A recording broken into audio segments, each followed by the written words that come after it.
Hey everybody, thanks for teaching bees this month. I thought it would be helpful if I showed you or demonstrated some of the props we'll be using. I, for one, did not know much about bees before I started this unit, so I hope you'll find this helpful. I've got a bunch of beehives that were donated by some beekeepers here in Peoria County. You'll be receiving one of the boxes from the beehive, and in each box there are about 10 frames.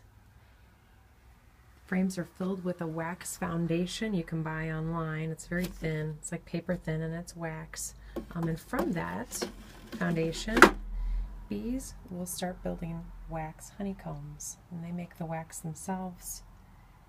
And they fill the comb depending on if they're in the bottom box, they'll fill it with an egg. And if they're in the top box, they're going to store it with honey. And they know the appropriate time to cap the honeycomb. And it's sealed in its nice little hexagon cavity until the beekeeper comes in with a knife and shaves off the front of the honeycomb so that they can get the wax off. So beekeeper's only going to harvest the top boxes. He's going to leave the bottom boxes, those nesting boxes, alone. These are the tools that a beekeeper might use. You're always going to have a veil and a smoker. That's the bare minimum. That smoker can is full of twigs, leaves, maybe a little grass. There's an actual fire in that can, and you're gonna squeeze the billows and out will come smoke. And after a while you'll want cool smoke in order to keep those bees happy. You're gonna squirt the smoke on the boxes and yourself, and that is gonna tell the bees that they need to gorge on honey and not worry about stinging you. This is a scraper that a beekeeper would use to scrape off all of the honeycomb into his bucket or whatever he's going to carry it to his shop with.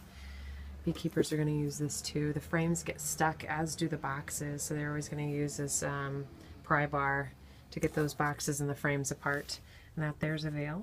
And this is a jar that's going to be full of honey water for the bees to kind of use as a supplement. So beekeepers will harvest the wax honeycomb as well as the honey. They'll get both. They're going to filter that honeycomb. They're going to get out the impurities, and they're going to end up with a really nice bit of wax that they can sell. And it can be made into chapstick, lotion, all sorts of things. And then they're also going to harvest the honey. And so inside your kit you'll have some honey. This is what a honeycomb looks like when it's still full of wax. So that would be what they're going to scrape off with their tools. And then finally, depending on the type of flowers that are available, you're going to get different kinds of honey, and all honey tastes different. So I've got here 3 types. The darkest of the honey is always the healthiest. So I've got some clover on the right, wildflower on the left, and in the middle is some buckwheat. The kids are all going to get one of their either clover or wildflower to take home. So you'll also have some illustrations in your box and some notes as usual. So if you have any questions, please give me a call, but I think you'll enjoy this unit, and I hope you learn a lot. Thanks.